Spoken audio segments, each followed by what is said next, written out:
Wahabi selalu diidentikan dengan kelompok teroris, padahal Al-Qaeda yang dituduh kelompok ekstrim justru bermusuhan dengan pemerintah Saudi.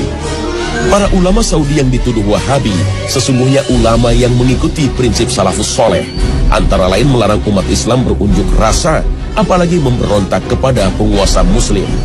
Sejarah Wahabi dalam versi lain banyak diteliti oleh para ilmuwan seperti Hanif James Oliver dan Nathanael DeLong Bass dari Georgetown University, Amerika Serikat. Istilah Wahabi bukan dinisbatkan kepada Muhammad bin Abdul Wahab, tetapi kepada Abdul Wahab bin Abdurrahman bin Rustum yang wafat pada tahun 2011 Hijriah. Sedangkan Muhammad bin Abdul Wahab lahir pada tahun 1151 Hijriah. Kelompok ini begitu ekstrim terhadap para ulama ahli sunnah yang ajarannya banyak menyimpang. Isu Wahabi sengaja digulirkan oleh para imperialis seperti Inggris dan Perancis.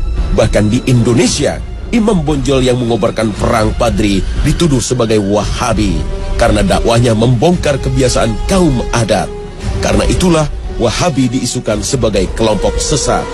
Kalau begitu, siapa sesungguhnya Muhammad bin Abdul Wahab?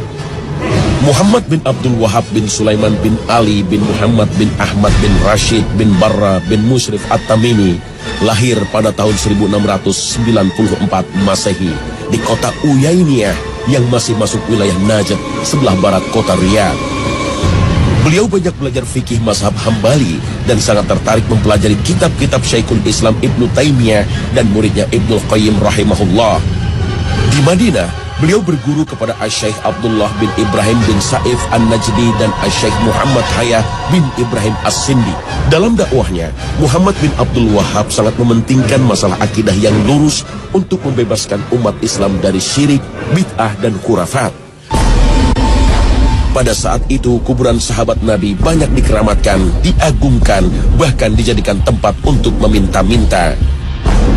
Karena dakwah inilah, beliau selalu menjadi sasaran pembunuhan. Meskipun sempat terusir dari kawasan Uyainiyah, Syekh Muhammad bin Abdul Wahab tak pernah berhenti untuk berdakwah. Pada masa itu, pada abad 12 Hijriah atau abad 17 Masehi, kehidupan politik di Jazirah Arab berada dalam kekacauan. Perebutan kekuasaan sering terjadi di antara para kabilah, sementara kekuasaan Khalifah Turki Utsmani makin melemah setelah Perang Dunia Kedua. Para penguasa yang hidup saat itu menindas rakyat dengan upeti. Karena itulah mereka sangat terganggu dengan dakwah ulama yang berani dan lurus, termasuk yang dilakukan Syekh Muhammad bin Abdul Wahab. Dari sisi agama, kehidupan umat Islam banyak yang menyimpang dari ajaran Islam. Merebaknya praktek kesyirikan menjadi tantangan yang berat bagi para ulama.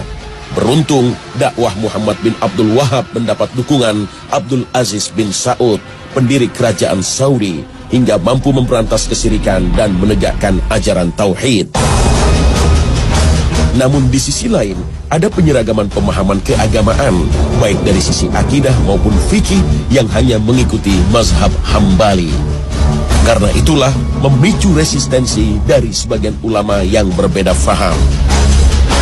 Fitnah atau bencana yang menimpa umat Islam sudah diisyaratkan oleh Rasulullah SAW dari Abdullah bin Umar. Nabi berdiri di samping mimbar dan bersabda, fitnah di sini dari arah munculnya tanduk setan atau tanduk matahari. Hadis riwayat Bukhari Muslim. Yang dimaksud tanduk setan berada di sebelah timur Madinah, yaitu Najd. Secara bahasa, Najd adalah dataran tinggi, yaitu kawasan yang berada di Irak dan sekitarnya. Tapi ada yang mengartikan Najd adalah tempat kelahiran Syekh Muhammad bin Abdul Wahab dari Bani Tamim yang dituduh membawa bencana perpecahan pada umat Islam. Namun sejatinya dalam berbagai hadis Rasulullah SAW menyatakan bahwa Bani Tamim merupakan keturunan Nabi Ismail yang dicintai oleh Rasulullah. Diriwayatkan dari Abu Hurairah, dia berkata, saya akan senantiasa mencintai Bani Tamim karena 3 hal yang pernah saya mendengar dari Rasulullah tentang mereka. Pertama, saya pernah mendengar Rasulullah SAW bersabda, mereka Bani Tamim adalah umatku yang paling gigih melawan Dajjal. Kedua, ada seorang tawanan perempuan dari Bani Tamim di rumah Aisyah. Kemudian Rasulullah bersabda, hai Aisyah, bebaskanlah ia karena ia adalah keturunan Ismail. Ketiga, Rasulullah SAW pernah bersabda ketika ada zakat dari Bani Tamim, "Ini adalah zakat kaum kami." Hadis riwayat Bukhari. Namun, dalam hadis lain Rasulullah juga menyatakan dari kalangan Bani Tamim akan muncul kelompok yang membawa bencana bagi umat Islam. Kelompok ini disebut Khawarij, yang mudah mengkafirkan kaum muslim, bahkan tidak segan membunuhnya karena berbeda faham. Diriwayatkan dari Abu Sa'id Al-Khudri radhiyallahu anhu berkata, ketika kami sedang bersama Rasulullah sallallahu alaihi wasallam yang sedang membagi-bagikan pembagian harta, datang Zulhuwaisyrah, seorang laki-laki dari Bani Tamim, lalu berkata, "Wahai Rasulullah, tolong engkau berlaku adil." Maka beliau berkata, "Celakah kamu? Siapa yang bisa berbuat adil kalau aku saja tidak bisa berbuat adil? Sungguh kamu telah mengalami keburukan dan kerugian jika aku tidak berbuat adil." Kemudian Umar berkata, "Wahai Rasulullah, izinkan aku untuk memenggal batang lehernya." Beliau berkata, "Biarkanlah dia, karena dia nanti akan memiliki teman-teman yang salah seorang dari kalian memandang remeh sholatnya dibanding sholat mereka, puasanya dibanding puasa mereka. Mereka membaca Al-Quran, namun tidak sampai ke tenggorokan mereka. Mereka keluar dari agama seperti melesatnya anak panah dari target, hewan buruan." Sebagai seorang muslim, kita harus hati-hati dengan berbagai tuduhan ini, karena akan memicu perpecahan umat.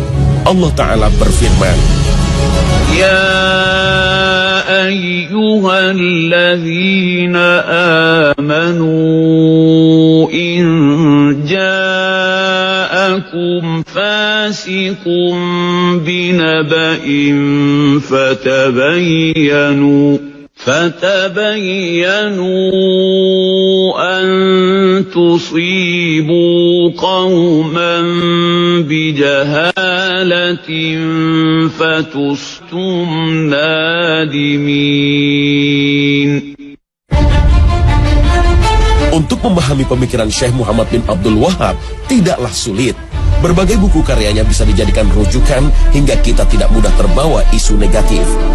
Syekh Muhammad bin Abdul Wahab pernah menulis surat kepada penuduh Qasim untuk membantah berbagai fitnah seperti dikutip dalam berbagai kitab seperti karya Mas'ud An-Nadawi yang berjudul Muhammad bin Abdul Wahab Muslih Mazlum, karya Abdul Aziz Abdul Latif yang berjudul Da'awi Munawi'in li Dakwah Muhammad bin Abdul Wahab, atau buku karya Syekh Soleh Fauzan yang berjudul Min A'lam Al-Mujaddidin.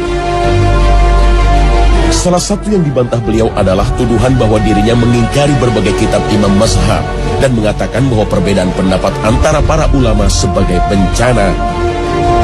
Dalam salah satu kitabnya, Usul Tsalatsa, beliau banyak mengutip pendapat Imam Syafi'i dan Ibnu Katsir. Inilah sebagai bukti kecintaan beliau kepada para imam mazhab, tidak hanya berpegang kepada mazhab Hambali. Syekh Muhammad bin Abdul Wahab dituduh mengharamkan ziarah kubur, mengkafirkan orang yang bertawassul, dan berencana menghancurkan kubah yang berada di atas makam Rasulullah. Menjadikan makhluk sebagai perantara doa kepada Allah atau disebut tawassul menjadi perdebatan di antara para ulama. Sayyid Muhammad Alwi Al-Maliki, seorang ulama Ahlus Sunnah yang menjadi guru para ulama Indonesia, menulis sebuah buku Mafahim Yajib At-Tusohah, antara lain mengutip pendapat Syekh Muhammad bin Abdul Wahab tentang kontroversi tawassul.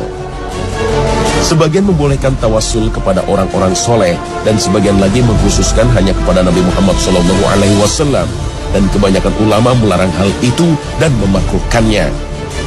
Meskipun yang benar menurut kami adalah pendapat jumhur, yaitu bahwa hal itu makruh. Oleh karena itu, kami tidak mengecam terhadap orang yang melakukannya, dan tidak ada kecaman terhadap masalah-masalah ijtihad. Akan tetapi kecaman kami adalah terhadap orang-orang yang memohon kepada makhluk lebih besar daripada memohon kepada Allah Subhanahu wa Ta'ala. Fatwa ini pernah dipublikasikan oleh Universitas Imam Muhammad bin Saud Al-Islamiyah dalam Pekan Syekh Muhammad bin Abdul Wahab. Dalam fatwanya, Syekh Muhammad bin Abdul Wahab juga menjelaskan dirinya tidak mengkafirkan seorang pun dari kalangan muslim yang melakukan dosa, sebagaimana yang dilakukan kaum Khawarij. Beliau Beliau juga berpendapat wajib taat kepada para pemimpin muslim, baik yang bertindak adil maupun zalim, selama mereka tidak menyuruh kepada perbuatan maksiat. Inilah yang menjadi keyakinan jumhur ulama Ahlus Sunnah wal Jamaah.